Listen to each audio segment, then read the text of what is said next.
আসসালামু আলাইকুম সবাইকে, ওয়েলকাম টু উচ্ছ্বাস। গত পর্ব পর্যন্ত আমরা পড়েছিলাম হচ্ছে তোমার পর্যায় সারণীর পটভূমি এবং পর্যায় সারণীর বৈশিষ্ট্য। আজকের পর্বে আমরা পড়বো হচ্ছে ইলেকট্রন বিন্যাসের মাধ্যমে কিভাবে একটা মৌলের পর্যায় সারণীতে অবস্থান নির্ণয় করা যায়, অর্থাৎ ইলেকট্রন বিন্যাসের মাধ্যমে কিভাবে একটা মৌলের তুমি গ্রুপ এবং পর্যায় নির্ণয় করবা। তো ইলেকট্রন বিন্যাসের মাধ্যমে যে তুমি গ্রুপ এবং পর্যায়টা নির্ণয় করবা, তার আগে তো তোমার ইলেকট্রন বিন্যাস সম্পর্কে ধারণাটা ক্লিয়ার থাকা লাগবে। তোমাদের তৃতীয় অধ্যায়ে ইলেকট্রন বিন্যাস সম্পর্কে বিস্তারিত বলা হয়েছে, কিন্তু আমি তোমাদের পর্যায় সারণীতে মৌলের অবস্থান নির্ণয় করার আগে ইলেকট্রন বিন্যাস সম্পর্কে আমি তোমাদের একটু ধারণাটা ক্লিয়ার করে দিই। আগে তুমি কিভাবে একটা মৌলের ইলেকট্রন বিন্যাস করবা সেই ধারণাটা ক্লিয়ার থাকা লাগবে।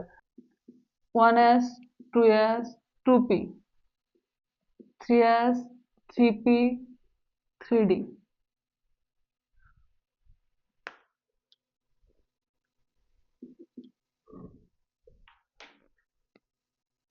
4s 4p 4d 4f। আচ্ছা দেখো, এটা হচ্ছে আমাদের ইলেকট্রন বিন্যাস নিয়মের যে সূত্রটা, সেই সূত্র। তুমি দেখো এখন এই যে তুমি সংখ্যাগুলো দেখতে পাচ্ছ 1 2 3 4, এই 1 2 3 4 এগুলা কি? এগুলা হচ্ছে তোমার প্রধান শক্তি স্তর। এগুলা কি? প্রধান শক্তি স্তর। প্রধান শক্তি স্তরটা কি?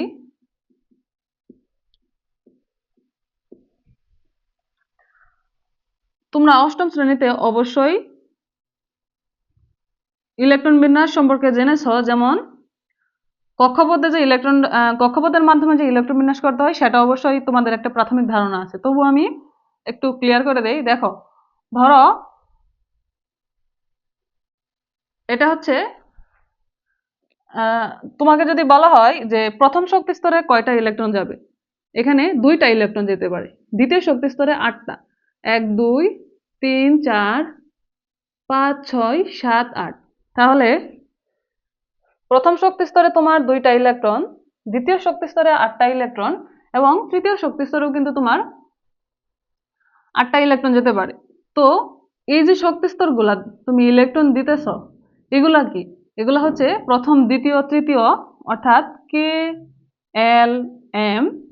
এগুলো তো তোমরা পড়েছো, কে শেল এল শেল এম শেল। এগুলো হচ্ছে প্রত্যেকটা প্রধান শক্তি স্তর 1 2 3। সো এখানে দেখো 1 2 3 4 এই যে নাম্বারগুলো দেখতে পাচ্ছ, এগুলো হচ্ছে তোমার প্রধান শক্তি স্তর। আর এই যে দেখতে পাচ্ছ S P S P D S P D F, এগুলো হচ্ছে উপশক্তি স্তর। উপশক্তি স্তর। তাহলে তোমার উপশক্তি স্তর কি? এই যে দেখতে পাচ্ছ প্রধান শক্তি স্তর, ধরো এটা হচ্ছে 1 নম্বর শক্তি স্তর। এই শক্তি স্তরের পাশেই তোমার একদম সূক্ষ্ম সূক্ষ্ম কিছু উপশক্তি স্তর থাকে। এই ইলেকট্রন গুলো যে সবসময় তোমার প্রধান শক্তি স্তরে থাকবে ব্যাপারটা এমন না। এই প্রধান শক্তি স্তরের পাশে তোমার সূক্ষ্ম সূক্ষ্ম জালের মতো উপশক্তি স্তর থাকে। এই যে তুমি 2 নাম্বার প্রধান শক্তি স্তরটা দেখতে পাচ্ছ, এখানেও তোমার সূক্ষ্ম সূক্ষ্ম জালের মতো উপশক্তি স্তর থাকে। 3 নাম্বারেও সেম ভাবে এখানে জালের মতো উপশক্তি স্তর থাকে। এই উপশক্তি স্তর গুলাকে তোমার কি নামে প্রকাশ করা হয় জানো? এল। এল কে বলা হয় হচ্ছে তোমার উপশক্তি স্তর, আর প্রধান শক্তি স্তরকে বলা হয় হচ্ছে তোমার এন। তো এই এল এই এল এই এল মানে হচ্ছে তোমার উপশক্তি স্তর। উপশক্তি স্তর, তাহলে এখানে যে তুমি দেখতে পাচ্ছ এস পি ডি এফ, এগুলো হচ্ছে উপশক্তি স্তর। এখন তুমি বলতে পারো যে উপশক্তি স্তরকে যদি এল বলা হয়, তাহলে এস পি ডি এফ এগুলোকে উপশক্তি স্তর বলা হচ্ছে কেন? মনে করো তুমি উপশক্তি স্তর গুলাকে তোমার এল দ্বারা প্রকাশ করা হয়, আর প্রধান শক্তি স্তর গুলাকে এন দ্বারা প্রকাশ করা হয়। উপশক্তি স্তর তাহলে কয়টা? 4টা, এস পি ডি এফ। তাহলে এল সমান কি কি? এল সমান এস পি ডি এফ। এখন ধরো তোমার কাছে প্রশ্ন হতে পারে যে উপশক্তি স্তরগুলোকে এল বলা হচ্ছে, আবার এসপিডিএফ এগুলোকে উপশক্তি স্তর বলা হচ্ছে, এর মানে কি? এর মানে হচ্ছে তোমার এই যে তোমার প্রধান শক্তি স্তর, ধরো এটা হচ্ছে তোমার প্রধান শক্তি স্তর, এর আশেপাশে ছোট ছোট সূক্ষ্ম সূক্ষ্ম জালের মতো উপশক্তি স্তর রয়েছে। এখানে কি তোমার উপশক্তি স্তর একটা থাকবে? অবশ্যই না, একাধিক উপশক্তি স্তর থাকতে পারে। তো সবচেয়ে কাছের যে উপশক্তি স্তরটা, এটা ধরো 1 নাম্বার, এটা হচ্ছে 2 নাম্বার, এটা হচ্ছে 3 নাম্বার। তো ধরে নাও এখানে প্রধান শক্তি স্তরের সাথে 3টা উপশক্তি স্তর রয়েছে, তাহলে এসপিডি। আর যদি 2টা থাকে তাহলে এসপি, আর যদি একটা থাকতো তাহলে হচ্ছে এস, আর যদি 4টা থাকে তাহলে এসপিডিএফ। এভাবে তোমার এই উপশক্তি স্তরগুলোকে নামকরণ করা হয়। প্রধান শক্তি স্তরের সাথে যে একাধিক উপশক্তি স্তরগুলো থাকে, এই একাধিক উপশক্তি স্তরগুলোকে এসপিডিএফ এভাবে তোমার নামকরণ করা হয়। এখন তোমার এই উপশক্তি স্তরগুলোকে একত্রে বলা হয় হচ্ছে তোমার এল। যেমন মনে করো তোমাদেরকে যদি বলা হয় হচ্ছে তোমরা কয় ভাই বোন, 4 ভাই বোন, তো তোমরা সবাই ভাই বোন, এটাকে তোমাকে যদি জিজ্ঞেস করা হয়, তুমি বললা 4 ভাই বোন। এখন তোমাদের সবাইকে একত্রে কি বলা হচ্ছে? ভাই বোন। এখন তোমাদের প্রত্যেকটা ভাই বোনের, 4 ভাই বোনের তো আলাদা আলাদা নাম আছে। তো আলাদা আলাদা নাম, ধরো একজনের নাম এস, আরেকজনের নাম পি, আরেকজনের নাম ডি, আরেকজনের নাম এফ। এখন তোমরা প্রত্যেকেই তো তোমার বাবার সন্তান। ধরো তোমার আব্বার নাম হচ্ছে রাজ্জাক। তো তোমাদের তোমরা যে 4 ভাই বোন রয়েছে, এই 4 ভাই বোন হচ্ছে তোমরা সবাই রাজ্জাকের সন্তান। তার মানে এসপিডিএফ এরা হচ্ছে সবাই এল, অর্থাৎ এরা হচ্ছে এসপিডিএফ, এরা হচ্ছে উপশক্তি স্তর। এখন তোমাদের 4 ভাই বোনকে একত্রে কার সন্তান বলা হবে? রাজ্জাকের সন্তান, অর্থাৎ এদের একত্রে বলা হচ্ছে তোমার হচ্ছে এল। এভাবে তুমি জিনিসটা মনে রাখতে পারো। তো উপশক্তি স্তরকে এল দ্বারা প্রকাশ করা হয়। এই যে তুমি এসপিডিএফ এগুলো দেখতে পাচ্ছ, এগুলো হচ্ছে তোমার উপশক্তি স্তর। এখন আমরা সূত্রটা বসাইলাম, প্রধান শক্তি স্তরের সাথে উপশক্তি স্তর, আবার এখানে প্রধান শক্তি স্তরের সাথে উপশক্তি স্তর, এটা হচ্ছে প্রধান শক্তি স্তর সাথে হচ্ছে উপশক্তি স্তর। এখন 1 নাম্বার প্রধান শক্তি স্তরের সাথে একটা উপশক্তি স্তর থাকে, 2 নাম্বার প্রধান শক্তি স্তরের সাথে 2টা উপশক্তি স্তর থাকে, 3 নাম্বার প্রধান শক্তি স্তরের সাথে 3টা উপশক্তি স্তর থাকে, এসপিডি। এখানে 2 নাম্বার প্রধান শক্তি স্তর, তাহলে এসপি, 2টা উপশক্তি স্তর। এখানে 1 নাম্বার প্রধান শক্তি স্তর, তাহলে এখানে এস, একটা উপশক্তি স্তর। আবার 4 নাম্বার প্রধান শক্তি স্তরে তুমি দেখো 4টা উপশক্তি স্তর, 1 2 3 4, অর্থাৎ এসপিডিএফ। এখন তুমি একটা জিনিস লক্ষ্য করো যে এই যে এসপিডিএফ, এখানে কার, এখানে কয়টা ইলেকট্রন প্রবেশ করতে পারবে? এস এর সর্বোচ্চ ইলেকট্রন প্রবেশ করবে, সর্বোচ্চ ইলেকট্রন প্রবেশ করতে পারবে 2টা, আর পি এ সর্বোচ্চ ইলেকট্রন প্রবেশ করতে পারবে হচ্ছে তোমার 6টা, 6টা।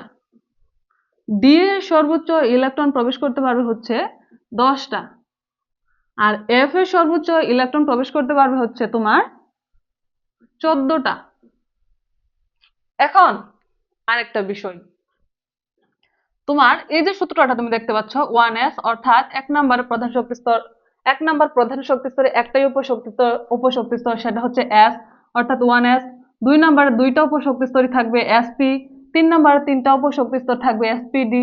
4 নাম্বারে 4টা উপশক্তি স্তর থাকবে। এটা তোমার মুখস্থ রাখতে হবে, অর্থাৎ এই সূত্রটা তুমি মুখস্থ রাখবা। এখন কোথায় কয়টা সর্বোচ্চ ইলেকট্রন দিতে পারবা সেটাও আমি লিখে দিয়েছি। এস এ 2টা দিতে পারবা, পি এ 6টা দিতে পারবা, ডি এ 10টা দিতে পারবা, এফ এ 14টা দিতে পারবা। সর্বোচ্চ ইলেকট্রন এভাবে তুমি দিতে পারবা। এখন একটা বিষয় হচ্ছে তোমার কোথায় আগে তুমি ইলেকট্রন বসাবা। এখন দেখো, ধরো তুমি এভাবে ইলেকট্রন বসায় যাচ্ছ, 1s2, এখানে 2টা ইলেকট্রন দিলাম, 2s2, এখানে 2টা ইলেকট্রন দিলাম, 2p6, এখানে সর্বোচ্চ ইলেকট্রন আমি 6টা দিতে পারি, 6টা দিলাম। এরপর এস এ 2টা ইলেকট্রন দিতে পারি, পি এ 6টা ইলেকট্রন দিতে পারি। এখন একটা কথা হচ্ছে 3d এর চেয়ে 4s এ আগে ইলেকট্রন যায়, পরে 3d ইলেকট্রন বসে। এস উপশক্তি স্তরে 2টা ইলেকট্রন বসতে পারে, 2টা দিলাম। ডি 10টা বসতে পারে, 10টা দিলাম। এখন তোমার প্রশ্ন হতে পারে 4s এর তুলনায় 3d তে ইলেকট্রন আগে কেন গেল? এখানে একটা রুলস হচ্ছে, তোমরা এই জিনিসটা অবশ্যই মনে রাখবা যে n প্লাস এল এর মান যার কম সেখানে ইলেকট্রন আগে প্রবেশ করবে, সেখানে ইলেকট্রন আগে প্রবেশ করবে। এখন এন আর এল কি? এল মানে হচ্ছে উপশক্তি স্তর, আমরা জানি।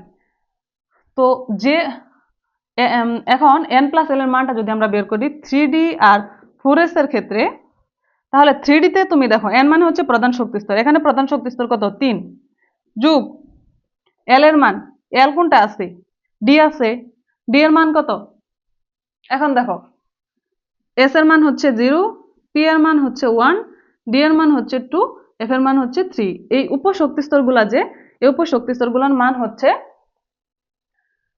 0 1 2 3। কিভাবে তুমি দেখো, এটা হচ্ছে ধরো একটা প্রধান শক্তি স্তর, এখানে তোমার আরো এই প্রধান শক্তি স্তরের সাথে 3টা উপশক্তি স্তর রয়েছে, এই যে এগুলা, এই 3টা হচ্ছে উপশক্তি স্তর। এটা যদি s হয় তাহলে s এর মান 0, এটা যদি p হয় p এর মান 1, এটা যদি d হয় d এর মান 2। তার মানে ক্রমানুসারে দেখো মানগুলা বের হয়ে আসতেছে, s সমান 0, p সমান 1, d সমান 2, f সমান 3। এখন দেখো তাহলে d এর মান আমরা কত পেলাম 2, n+l এর মান যার কম সেখানে ইলেকট্রন আগে প্রবেশ করবে। আমরা এখানে n+l টা যদি বের করি, n এর মান হচ্ছে প্রধান শক্তি স্তর, তাহলে এখানে প্রধান শক্তি স্তর হচ্ছে 3 আর l হচ্ছে উপশক্তি স্তর, উপশক্তি স্তর দেওয়া আছে আমাদের d এর মান হচ্ছে 2, তাহলে এখানে আমরা 2 বসালাম, হইল হচ্ছে আমাদের 5। এখন 4s এর ক্ষেত্রে যদি আমরা n+l এর মান বের করি, n এর মান কত, n হচ্ছে প্রধান শক্তি স্তর, তাহলে হচ্ছে 4 প্লাস এখানে l কি দেওয়া আছে, l দেওয়া আছে হচ্ছে তোমার s, তো s এর মান আমরা কত জানি 0, তাহলে এখানে কত হলো 4। তাহলে n+l এর মান যার কম সেখানে যদি ইলেকট্রন আগে প্রবেশ করে, এখানে মান কার কম, 4s এর মান কম, তাই 4s এ ইলেকট্রন আগে প্রবেশ করবে, 3d এ ইলেকট্রন পরে প্রবেশ করবে। তো এভাবে সবগুলা তোমার উপশক্তি স্তরের ক্ষেত্রে এই একই নিয়ম প্রযোজ্য।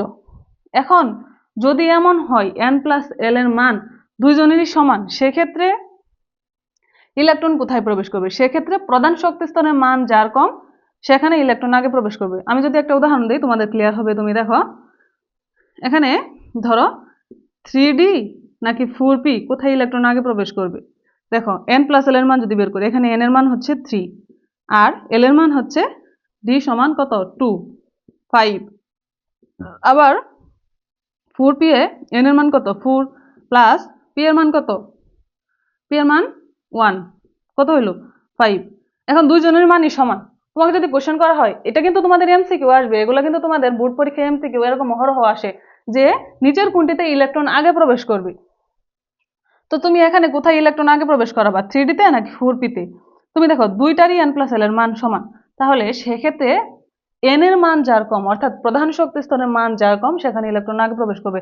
n এর মান কার কম 3d, অর্থাৎ এখানে 3 যেহেতু 4 এর যে মান কম, এখানে n এর মান প্রধান শক্তি স্তরের মান কম হচ্ছে 3d এর ক্ষেত্রে, তাই এখানে ইলেকট্রন আগে প্রবেশ করবে। এটা হচ্ছে তোমার ইলেকট্রন বিন্যাসের এই রুলস গুলা মনে রাখতে হবে। এখন তুমি এই ইলেকট্রন বিন্যাসের মাধ্যমে কিভাবে তুমি মৌলের অবস্থান নির্ণয় করবা। এখন আমরা যদি কয়েকটা ইলেকট্রন বিন্যাস করি, দেখো যদি কার্বনের ইলেকট্রন বিন্যাসটা করি, কার্বনের পারমাণবিক সংখ্যা আমরা কত জানি 6, কার্বনের ভর সংখ্যা হচ্ছে 12, তাহলে আমরা যদি কার্বনের ইলেকট্রন বিন্যাস করি 1s2 2s2 2p হচ্ছে 2, কারণ দেখো দুইটা 4টা ইলেকট্রন আমরা অলরেডি দিয়ে দিচ্ছি, আর আমাদের হচ্ছে 2টা ইলেকট্রন প্রয়োজন, এখানে 2 দিব। p এর সর্বোচ্চ ইলেকট্রন প্রবেশ করতে পারে 6টা, এখন যার যে কয়টা ইলেকট্রন প্রয়োজন সে 6 পর্যন্ত দিতে পারবে। যেমন কার্বনে আমাদের 2p তে ইলেকট্রন আর দেওয়া প্রয়োজন হচ্ছে 2টা, এটা হচ্ছে তোমার কার্বনের ইলেকট্রন বিন্যাস। এখন যদি নাইট্রোজেনের ইলেকট্রন বিন্যাসটা করি, নাইট্রোজেন হচ্ছে তোমার পারমাণবিক সংখ্যা হচ্ছে 7, এর ভর সংখ্যা হচ্ছে 14, তাহলে 1s2 2s2 2p কত 3, এ হচ্ছে নাইট্রোজেনের ইলেকট্রন বিন্যাস। এখন যদি আমরা সোডিয়ামের ইলেকট্রন বিন্যাসটা করি, তাহলে সেক্ষেত্রে কি হয় 1s2 2s2 2p 6, কত হলো 2 4 10, আর আমাদের একটা প্রয়োজন 3s1। এখন আমরা যদি ক্লোরিনের ইলেকট্রন বিন্যাসটা করি, ক্লোরিনের আচ্ছা, সোডিয়ামের পারমাণবিক সংখ্যা হচ্ছে তোমার 11 আর ভর সংখ্যা হচ্ছে 23। ক্লোরিনের পারমাণবিক সংখ্যা হচ্ছে 17 আর ক্লোরিনের ভর সংখ্যা হচ্ছে তোমার 35.5। আচ্ছা, ক্লোরিনের ইলেকট্রন বিন্যাস যদি করি 1s2 2s2 2p6 3s2 কত হলো 2 4 10 12 আর আমাদের 5টা প্রয়োজন 3p5 4 6 10 12 17। এখন আমরা যদি ম্যাগনেসিয়ামের ইলেকট্রন বিন্যাসটা করি 1s2 2s2 2p6 3s2 কয়টা হইল 10 12। ম্যাগনেসিয়াম হচ্ছে 12 আর হচ্ছে 24। আমরা তো এই কয়েকটা ইলেকট্রন বিন্যাস করলাম, আশা করি তোমরা আমার ইলেকট্রন বিন্যাসটা বুঝতে পারছো। যদি তোমরা আমার এই ইলেকট্রন বিন্যাসে কোনো কিছু না বুঝে থাকো তাহলে তোমরা আমাকে কমেন্টে জানাতে পারো তোমার কার কোথায় সমস্যা। এখন এই ইলেকট্রন বিন্যাস থেকে আমরা পর্যায় বের করব। পর্যায় বের করার রুলসটা কি, কোনো মৌলের ইলেকট্রন বিন্যাসের সর্বশেষ ইলেকট্রন যে প্রধান শক্তি স্তরে যায়, অর্থাৎ সর্বশেষ ইলেকট্রনটা যে উপশক্তি স্তরে যায় সেখানে সবচেয়ে বাইরের প্রধান শক্তি স্তরটাই হচ্ছে তোমার সবচেয়ে বাইরের প্রধান শক্তি স্তরটাই হচ্ছে তোমার পর্যায় সংখ্যা। অনেকের কাছে প্যাচ লাগতে পারে, আমি একটু সহজ করে দিচ্ছি।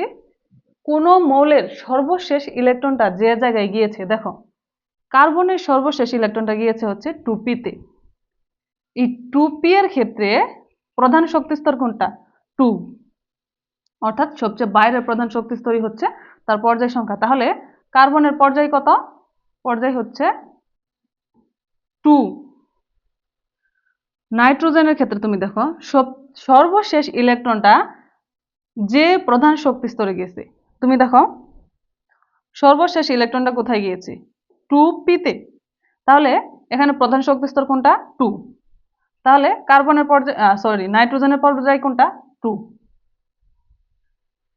সোডিয়ামের ক্ষেত্রে তুমি দেখো সর্বশেষ ইলেকট্রনটা কোথায় গিয়েছে 3s1, অর্থাৎ 3s-এ গিয়েছে। তাহলে এখানে সবচেয়ে বাইরের প্রধান শক্তি স্তর কোনটা 3, তাহলে সোডিয়ামের পর্যায় হচ্ছে 3। সোডিয়াম কত নং পর্যায়ে রয়েছে 3 নং পর্যায়ে। নাইট্রোজেন কত নং পর্যায়ে রয়েছে 2 নং পর্যায়ে। কার্বন 2 নং পর্যায়ে। এরপর যদি তোমাকে জিজ্ঞেস করা হয় ক্লোরিন কত নং পর্যায়ে রয়েছে পর্যায় সারণীতে, তাহলে তাহলে ক্লোরিনের ইলেকট্রন বিন্যাসের মাধ্যমে আমরা দেখতে পাই তার সর্বশেষ ইলেকট্রনটা কোথায় প্রবেশ করেছে 3p-তে। তাহলে এখানে সবচেয়ে বাইরের প্রধান শক্তি স্তর হচ্ছে 3, তাহলে ক্লোরিনের পর্যায় হচ্ছে 3। এখন যদি তুমি ম্যাগনেসিয়ামের ক্ষেত্রে লক্ষ্য করো, যদি তোমাকে কোশ্চেন করা হয় এরকম যদি এমসিকিউ আসে যে ইলেকট্রন বিন্যাসের মাধ্যমে ম্যাগনেসিয়ামের পর্যায় নির্ণয় করো, তাহলে ইলেকট্রন বিন্যাস তো আমরা করলাম, ম্যাগনেসিয়ামের সর্বশেষ ইলেকট্রন কোথায় প্রবেশ করেছে 3s, এখানে ম্যাগনেসিয়ামের সর্বশেষ ইলেকট্রনটা প্রবেশ করেছে। তাহলে তার সর্বশেষ ইলেকট্রন যে প্রবেশ করেছে সেই প্রধান শক্তি স্তরটা হচ্ছে 3, অর্থাৎ ম্যাগনেসিয়াম 3 নং পর্যায়ে অবস্থান করে। এভাবে তুমি প্রত্যেকটা মৌলের ইলেকট্রন বিন্যাসের মাধ্যমে তুমি পর্যায়টা বের করতে পারবা। আমি তোমাদের কয়েকটা হোমওয়ার্ক দিয়ে দিচ্ছি, যেগুলো তোমরা বাসায় করে কমেন্টে আমাকে জানাবা যে কার পর্যায় কত। অ্যালুমিনিয়াম, তারপরে বের করবা হচ্ছে ফ্লোরিন, এরপর হচ্ছে তোমার নিয়ন। আচ্ছা, এই তিনটা তুমি ইলেকট্রন বিন্যাসের মাধ্যমে পর্যায় বের করবা। এখন ইলেকট্রন বিন্যাসের মাধ্যমে তো আমরা পর্যায় বের করলাম, যদি আমরা গ্রুপ বের করি তাহলে কি হয়, ইলেকট্রন বিন্যাসের মাধ্যমে আমরা এখন গ্রুপ সংখ্যা বের করব। আচ্ছা, এখন যদি তোমাকে এই ইলেকট্রন বিন্যাসের মাধ্যমে গ্রুপ সংখ্যা বের করতে বলে, তাহলে যদি কার্বনের ক্ষেত্রে তোমাকে বলা হয় যে ইলেকট্রন বিন্যাসের মাধ্যমে গ্রুপ বের করো, তাহলে তুমি কি করবা দেখো, এই যে উপশক্তি স্তর দেখতে পাচ্ছ sp d, এগুলাকে তোমার অরবিটাল বলা হয়, অর্থাৎ উপশক্তি স্তরগুলোকে কি বলা হয় অরবিটাল। এখন কার্বনের সর্বশেষ ইলেকট্রনটা যে অরবিটালে প্রবেশ করেছে, দেখো তুমি আচ্ছা আমি তোমাদের আগে রুলস গুলো লিখে দেই, গ্রুপ বের করার ক্ষেত্রে তোমার 3টা রুলস রয়েছে।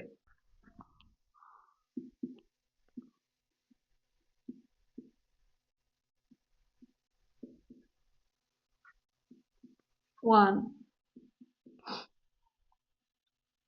কোন মৌলের ইলেকট্রন বিন্যাসে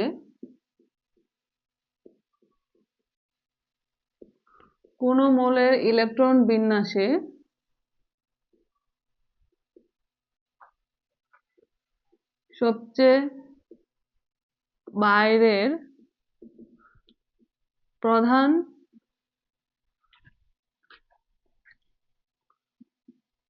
শক্তিস্তরে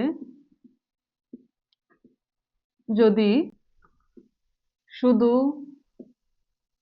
s অরবিটাল থাকে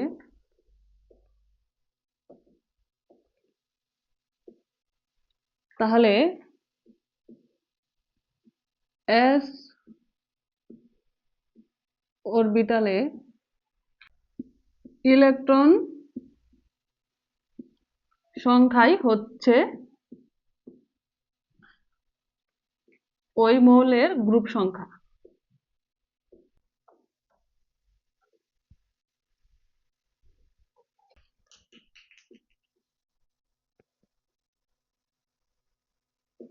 তাহলে কি দেখো, বললো কোন মৌলের ইলেকট্রন বিন্যাসে সবচেয়ে বাইরের প্রধান শক্তি স্তরে যদি শুধু s অরবিটাল থাকে তাহলে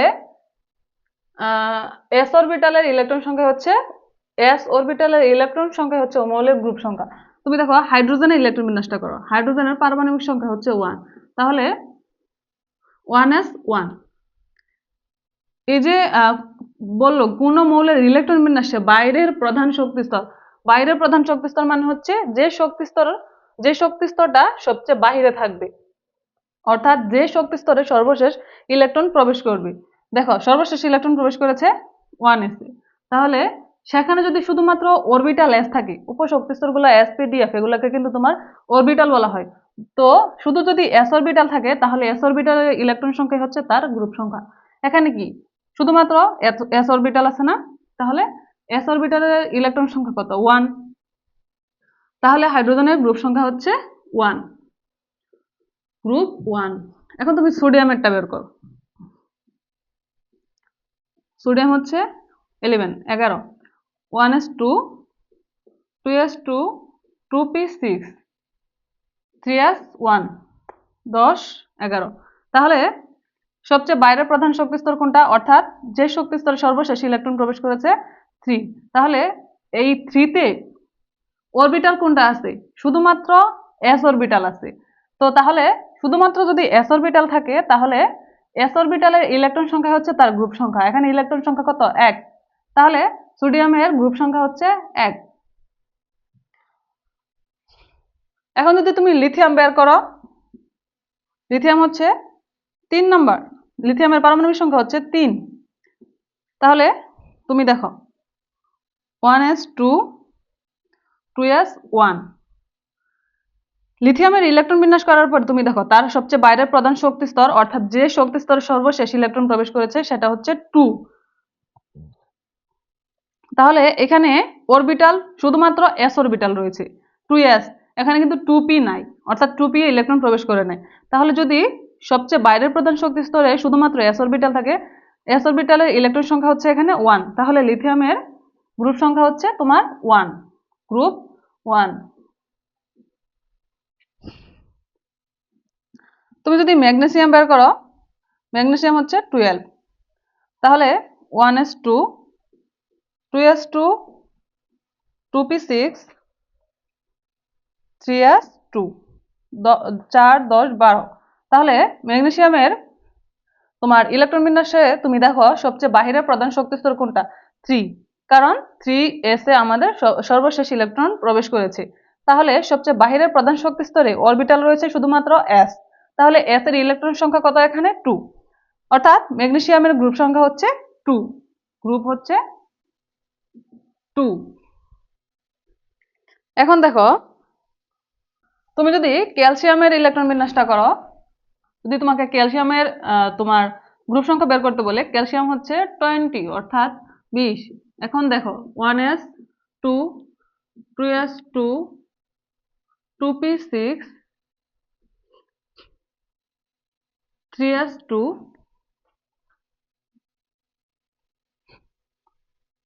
2 4 10 12 এরপর হচ্ছে 3p6 এরপর 4s2। আচ্ছা দেখো এখানে কিন্তু 3s 3p এর পরে 3d হওয়ার কথা, কিন্তু ইলেকট্রন আমি 3d তে আগে না দিয়ে 4s এ ইলেকট্রনটা আগে প্রবেশ করাইলাম।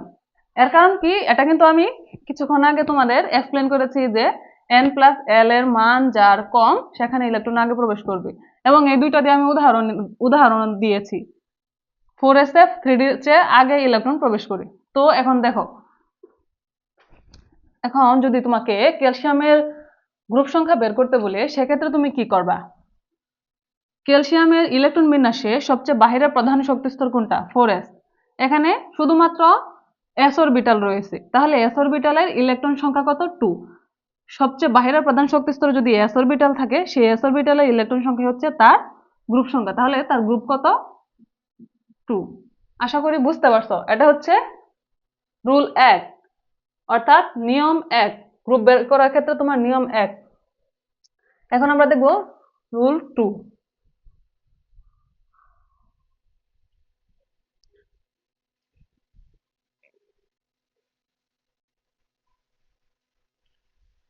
হচ্ছে তোমার কোন মৌলের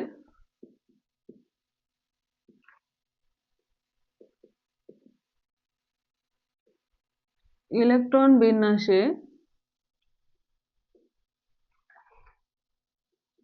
সবচেয়ে বাইরের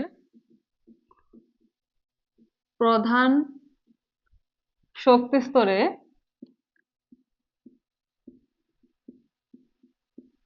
যদি s ও p অরবিটাল থাকে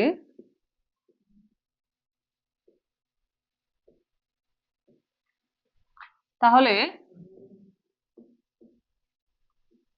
s ও p অরবিটালের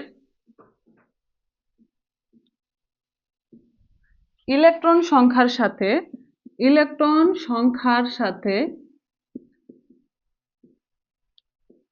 10 যোগ করলে যে সংখ্যা পাওয়া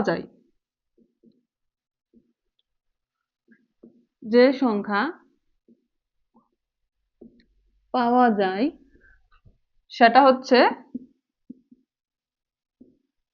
ওই মৌলের গ্রুপ সংখ্যা।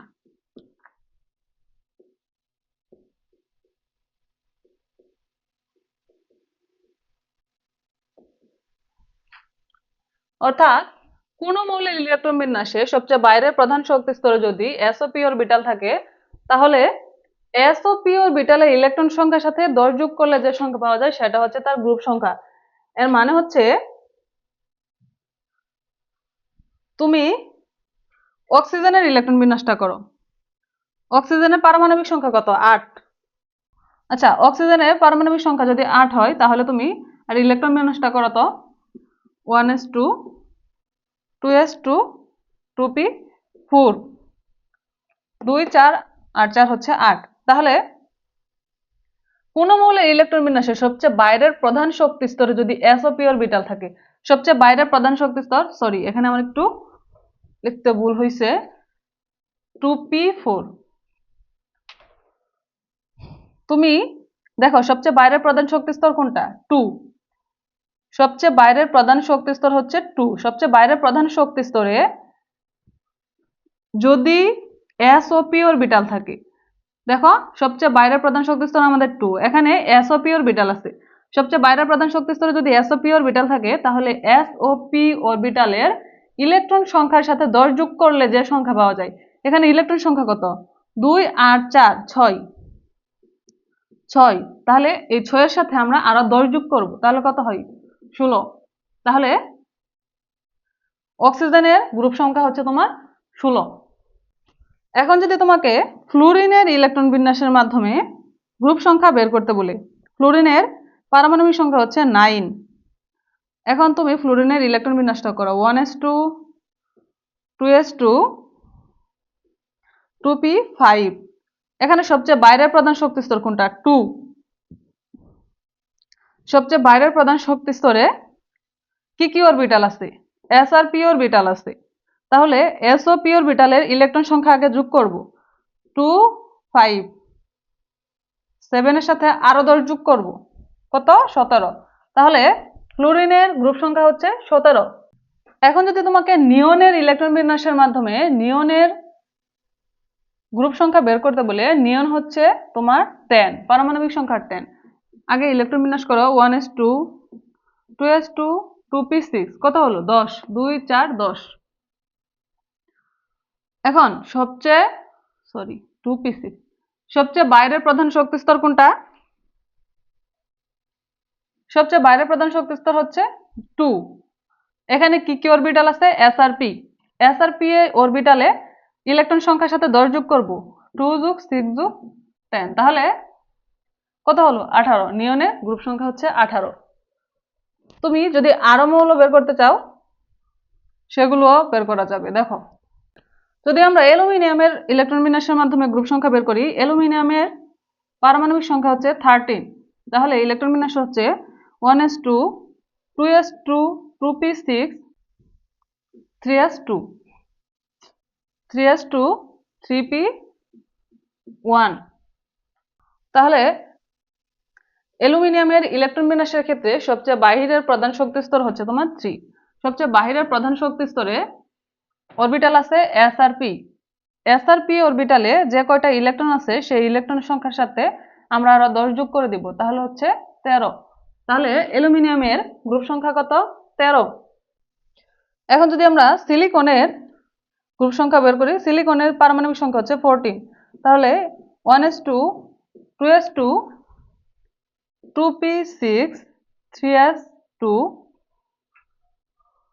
3p2 2 4 10 12 14। এখন দেখো, সিলিকনের সর্বশেষ অর্থাৎ সবচেয়ে বাহিরের প্রধান শক্তি স্তর 3। সবচেয়ে বাহিরের প্রধান শক্তি স্তরে অরবিটাল আছে s আর p। তাহলে s আর p অরবিটালে ইলেকট্রন সংখ্যার সাথে আমরা আরো 10 যোগ করে দেব, তাহলে 14। সিলিকনের গ্রুপ সংখ্যা হচ্ছে তাহলে তোমার 14। এই গেল হচ্ছে তোমার রুল 2। রুল 1 এ কি ছিল? যে যদি সবচেয়ে বাহিরের প্রধান শক্তি স্তরে s অরবিটাল থাকে, s অরবিটালের ইলেকট্রন সংখ্যা হচ্ছে তার গ্রুপ সংখ্যা। রুল 2 এ সবচেয়ে বাহিরের প্রধান শক্তি স্তরে যদি s আর p অরবিটাল থাকে, তাহলে s ও p অরবিটালের ইলেকট্রন সংখ্যার সাথে আমরা 10 যোগ করে দিব। এখন দেখো, রুল 3 এ কি বলা হয়েছে?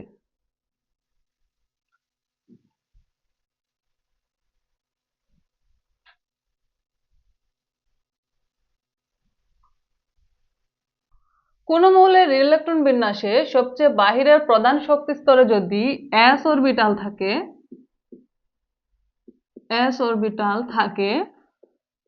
এবং আগের প্রধান শক্তি স্তরে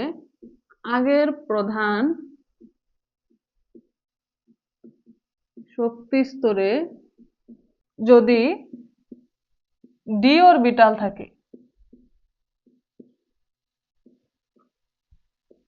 তাহলে s ও d অরবিটালের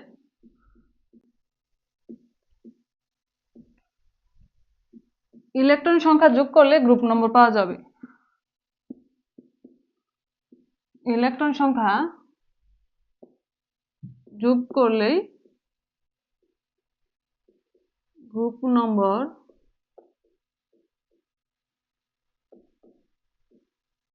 পাওয়া যাবে। তাহলে কি বললো, কোন মৌলের ইলেকট্রন বিন্যাসে সবচেয়ে বাইরের প্রধান শক্তি স্তরে যদি s অরবিটাল থাকে এবং তার আগে প্রধান শক্তি স্তরে যদি d অরবিটাল থাকে, তাহলে s ও d অরবিটালের সংখ্যা s ও d অরবিটালের ইলেকট্রন সংখ্যা যোগ করলে গ্রুপ নম্বর পাওয়া যাবে। এখন যদি আমরা ইলেকট্রন বিন্যাস করি, ধরো আয়রনের ইলেকট্রন বিন্যাস করি, আয়রনের পারমাণবিক সংখ্যা হচ্ছে 26। তো 1s2 2s2 2p6 3s2 3p6 3d electron পরে দিব 4s2। কত হলো আমাদের? 10 12 18 20। এরপর আমরা এখানে দিব হচ্ছে 6টা, কারণ 4s এ ইলেকট্রন আগে প্রবেশ করে, 3d তে পরে প্রবেশ করে। তো এজন্য আমরা 4s এ দেওয়ার পরে যে কয়টা ইলেকট্রন বাকি থাকবে তারপর 3d তে দিব। এখন আমাদের রুলসে কি বলছে? আমাদের রুলসে বলছে যে কোনো মৌলের ইলেকট্রন বিন্যাসে সবচেয়ে বাহিরের প্রধান শক্তি স্তরে যদি s থাকে, s অরবিটাল থাকে, এখানে সবচেয়ে বাহিরের প্রধান শক্তি স্তর কোনটা? 4 এ তোমার কি অরবিটাল রয়েছে? সবচেয়ে বাহিরের প্রধান শক্তি স্তরে s অরবিটাল রয়েছে, s অরবিটাল রয়েছে, এবং সবচেয়ে বাহিরে প্রধান শক্তি স্তরের আগের প্রধান শক্তি স্তরে d অরবিটাল রয়েছে। দেখো 3d। তাহলে সবচেয়ে বাহিরের প্রধান শক্তি স্তরের সাথে s অরবিটালে যে কয়টা ইলেকট্রন সংখ্যা রয়েছে এবং d অরবিটালে যে কয়টা ইলেকট্রন সংখ্যা রয়েছে, অর্থাৎ 4s এ আর 3d তে যে কয়টা ইলেকট্রন রয়েছে সেই ইলেকট্রন সংখ্যা যোগ করলে তার গ্রুপ সংখ্যা পাওয়া যাবে। তাহলে 4s এ ইলেকট্রন সংখ্যা 2 আর 3d তে ইলেকট্রন সংখ্যা হচ্ছে 6।